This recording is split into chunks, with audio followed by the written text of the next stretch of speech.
following the story of Abraham and Sarah and their descendants for most of the summer. And somebody told me after church last Sunday that it can be kind of hard to keep track of names. Indeed it can. It's kind of like reading a novel, and there's all these names, and you don't know who's who, and you're trying to keep track of all the names. It can be that way in the Bible sometimes. So we started with Abraham and Sarah, and they had Ishmael and then Isaac. Then we followed Isaac's story for a while, and Isaac married Rebekah, and they had Jacob and Esau. And last week, Jacob and Esau, we talked about them specifically. We talked about the level of dysfunction in the family. They didn't really like each other. They competed against each other. And Jacob tricked Esau out of his birthright and his blessing. And then, as a result, Esau was so upset that he was going to kill Jacob. And so Rebekah wanted to send Jacob away so he'd be safe. So she wanted him to go live with her brother, his uncle, Laban, back in her homeland where she came from, Harlan. And so she sends him off. But now, our sermon today actually covers 3 chapters in Genesis. And it starts off with Isaac, interestingly enough, sending Jacob off. So Isaac gives Jacob a blessing. That's his dad. Isaac is Jacob's dad. He sends Jacob off with a blessing and says, do not look for a wife from amongst the Canaanites here. Instead, go back to and find a wife from amongst your uncle Laban's daughters. That was common in those days, as we said in a past sermon, to marry from within your own family. And that's interesting, isn't it? Because that's not why they were sending Jacob away. You know, in our story last week, they were sending him away to save his life. But you see, Rebekah told her husband Isaac, oh, I'm so worried that Jacob is going to find a wife from amongst these people here. Oh, what will happen if he does? And so then Isaac sends him off to find a wife. So it seems as though they're sending him off for different reasons. Isaac thinks it's to find a wife. Rebekah says it's to save his life. Turns out to be both. But, you know, Isaac and Rebekah didn't necessarily have the best communication in the world, and they seem to be under false pretenses to some extent. But either way, Jacob is sent off. And so he goes, and during his journey, he stops and he sleeps and uses a stone for a pillow, and he has that familiar dream, the stairway to heaven, where he has the ladder and the angels ascending and descending. And God repeats his promise to them, the same promise that he gave to Abraham and Isaac, he gives to Jacob. And so Jacob continues on his way, and he gets to a well nearby, and he meets Rachel there, who would later become his wife. Not quite yet, but later she would become his wife. You know, it's interesting because just 2 weeks ago, that we had another story with a well, where a guy meets a girl. And so it seems like the well is the meeting place to find your spouse in those days, kind of like at ancient eharmony.com or something. But so he goes to the well and he meets Rachel, and he finds out that she is of Laban's family, the family he's looking for. And so he goes and he lives with the family, with Uncle Laban. And so he works for Laban. And his uncle says it's not right that we should have you work for free, so name your price, name your wages. And Jacob says, how about your daughter? And it would be, excuse me, that's what we would say. But back then that was not that out there of a question. And so we know that marriage was a little different back then. And so he agrees to the terms. You work for 7 years, Jacob, and you can marry my daughter Rachel. So he works for 7 years, and then he's going to be married. But lo and behold, somehow, don't ask me how, but somehow, Uncle Laban tricks him and has him marry Rachel's sister, Leah. And when Jacob finds out, his uncle says, oh, well, we have a custom where we give away the oldest first. So, well, we find out that Jacob is the trickster, but here he is tricked by his uncle.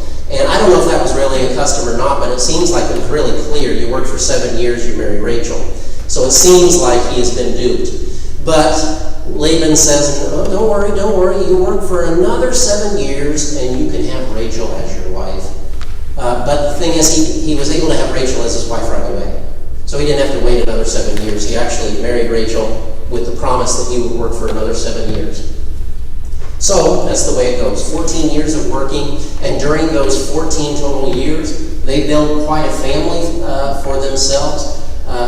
Again, families in biblical times were much different than they are now, not necessarily ideal. And so this family involved 2 women and each women's servants.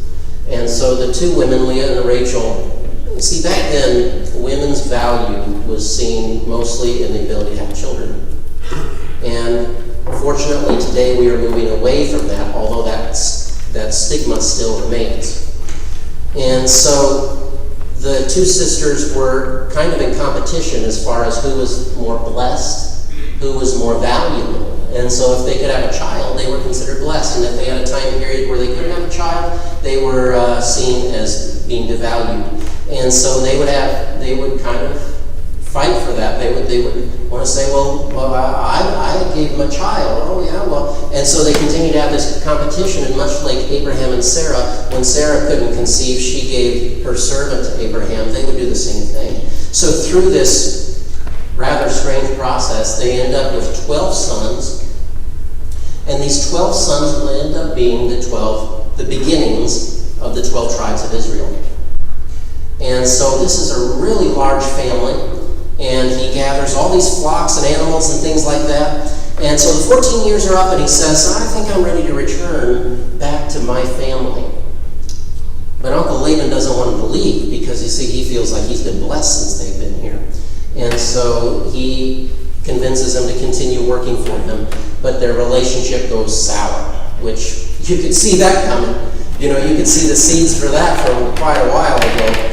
And pretty soon, Uncle Laban feels as though he's being cheated by Jacob and that he's getting rich at his expense. In fact, they both come to feel that they are both being cheated by the other. And so Jacob knew, I just need to leave. And so they get to the time, 20 years after he got there. Jacob decides it's time for he and his family to leave and to go back to Canaan. And so he and his uncle, they never really resolve everything, but they form a treaty that says that they're going to separate in peace. And so that's what they do. They separate in peace, and Jacob and his family start heading back to Canaan, going to figure out what to do about his brother Esau. And that's where we end the story today. 20 years. What do we have to learn from this story? Well, this 20 years of Jacob's life was unplanned. He probably didn't think he would be going to live in Haran. Now, yes, it was partially his fault because he upset his brother enough to kill him that he had to flee. But still, this entire period was unplanned. He probably did not envision that he was going to be staying there for 20 years, or that life would unfold as it did. Life threw him a curveball. In fact, it was a 20-year curveball. And so it changed him in many ways. It made him more humble. It made him more patient. And if you've lived long enough, if you've lived any length of time at all, then you will also be thrown a curveball in life. Something that happens that is unplanned. And sometimes those unplanned things can stretch into years or even decades where things didn't go quite as you saw it. And so we call those things wilderness journeys. We get that from the story of Jesus in the wilderness when he was tempted by Satan. We get that from stories like this as well. We get it from stories of the Exodus of the Israelites going to the promised land from Egypt. Well, Jacob was in a wilderness journey, a 20-year one. And one thing we learn is that good things can happen in the wilderness.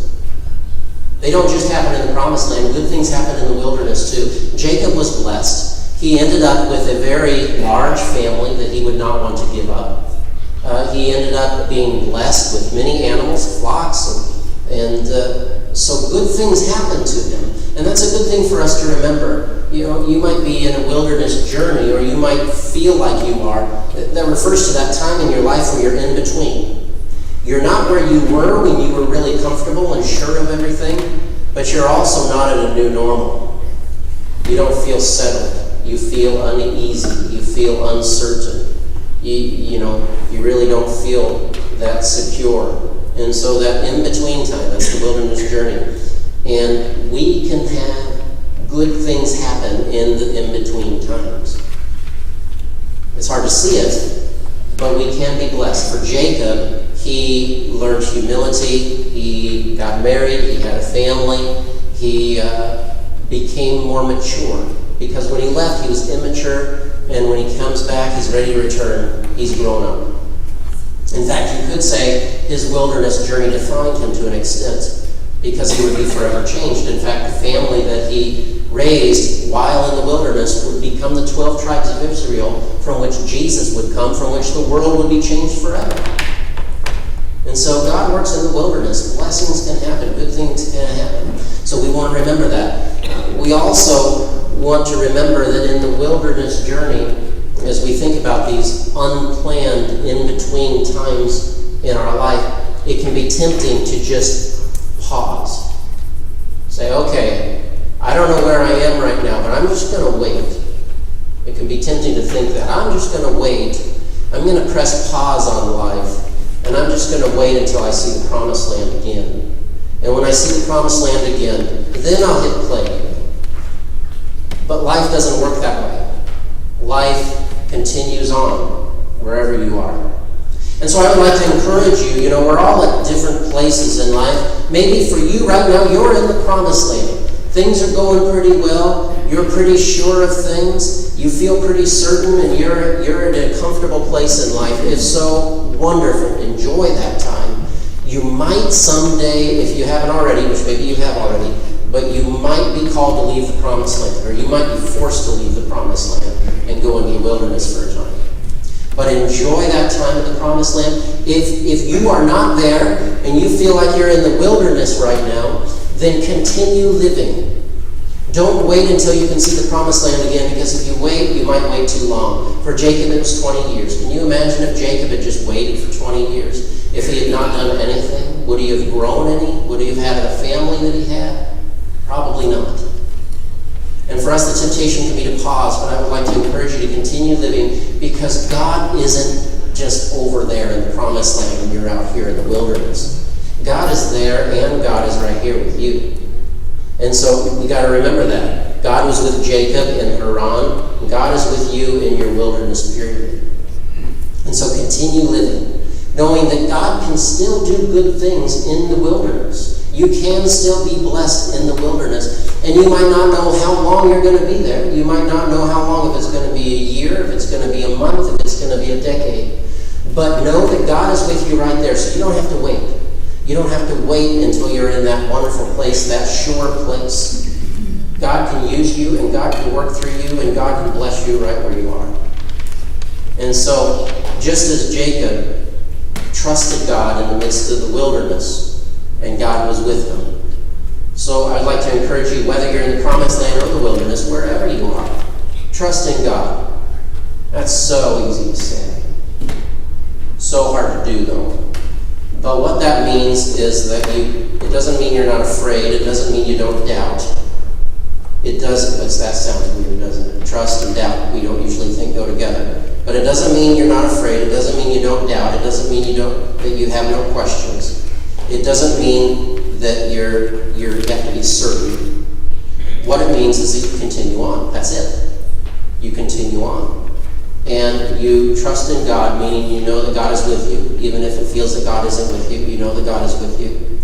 And you believe in the promised land in the future, whenever that's going to be. And you might not know when that's going to be, but you live with God now, and believe in His promise for you, and believe in